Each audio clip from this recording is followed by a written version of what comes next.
Saat Xiaoyan mendengar ini, dia tiba-tiba mengerti, selama ketidakhadirannya ratu dengan segala cara harus melindungi banyak makhluk di benua Doudi dan dunia Douqi. Faktanya, pada intinya dia melindungi sifat fana Xiaoyan yang berharga.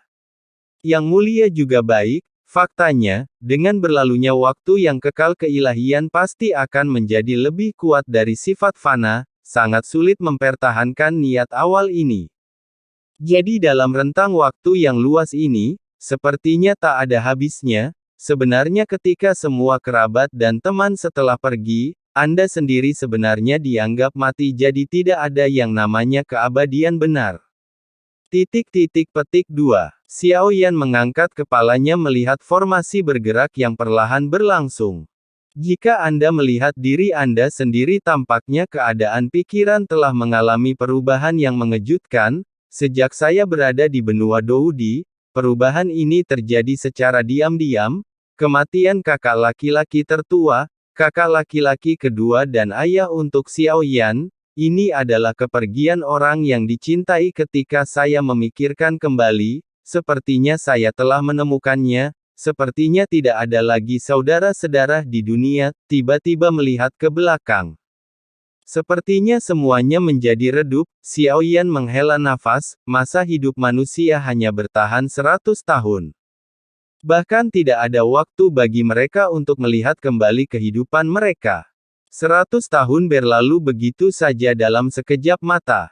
Tapi mereka tidak merasa kosong, ceritanya akan berakhir, orang akan berakhir, dengan sendirinya, ratu berdiri dengan tangan di belakang punggungnya, sudut mulut sedikit terangkat. Setiap orang mempunyai jawaban berbeda terhadap kehidupan, wawasan ini dapat memadatkan keinginan abadi Anda, meninjau hidup Anda jadi, Anda terus bertahan dan bergerak maju. Apa yang menahanmu, apa yang dikatakan ratu sebenarnya telah membimbing Xiaoyan untuk memahami keinginan abadinya. Tapi tidak perlu terburu-buru untuk menerobos. Selain pemahaman sendiri, hal seperti kemauan kami juga membutuhkan beberapa peluang khusus.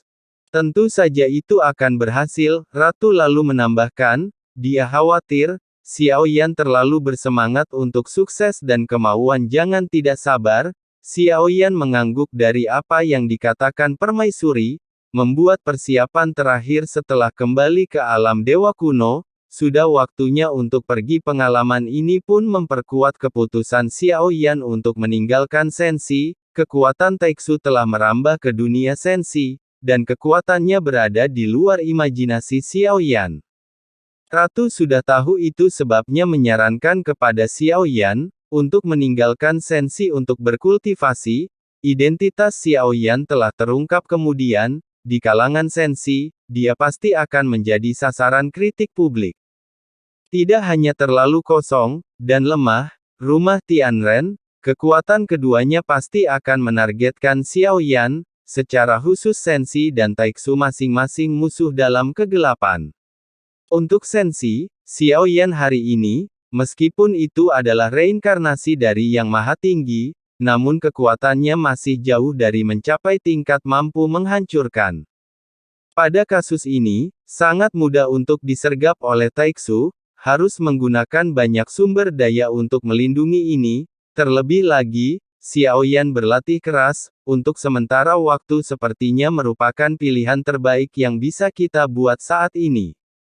Lingkaran cahaya di sekitar, dengan bantuan teleportasi arai pesawat ulang-alik melintasi lautan ke hampa dengan kecepatan luar biasa di saat yang sama, gerakan ini juga menghabiskan energi yang sangat besar. Waktu berlalu cepat saat Intrepid stabil. Tidak butuh waktu lama bagi saya untuk memasuki ruang milik dunia dewa kuno.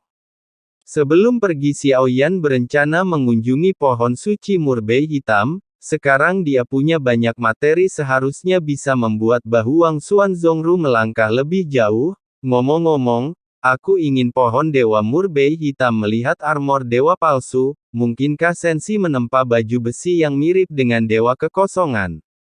Selain itu, saya belum pernah melihat Long Yi sebelum kembali.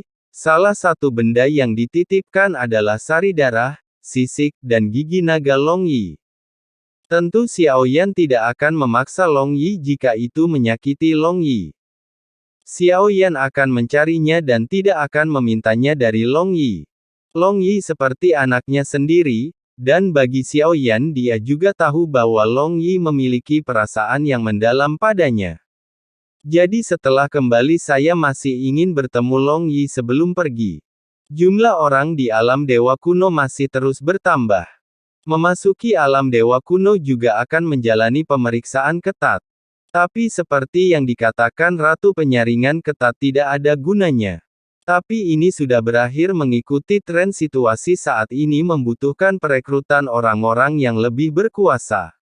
Dunia sensi yang besar, belum lagi merekrut mereka semua bahkan setengah dari pendaftaran itu angka yang sangat menakutkan, saat sensi pernah menghadapi invasi, dan orang kuat yang menonjol hanya 1%, bukan hanya karena luasnya ketiadaan yang terlalu sulit untuk dipanggil, dan pengejaran setiap orang berbeda-beda, dan kehendak yang berbeda, tidak semua orang bersedia berjuang demi sensi. Tidak semua pemikiran orang bisa bertahan pada hidup dan mati bersama dunia.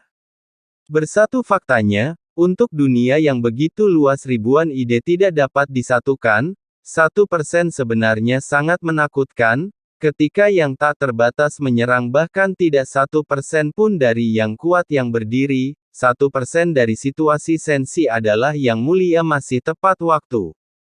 Dengan akalnya dan kemampuannya yang kuat, untuk merekrut sangat kuat, jadi sensi saat itu, mereka yang berani menantang sangat sedikit, semua penyusup kembali ke rumah Taiksu, sebaliknya, merencanakan selama ribuan tahun.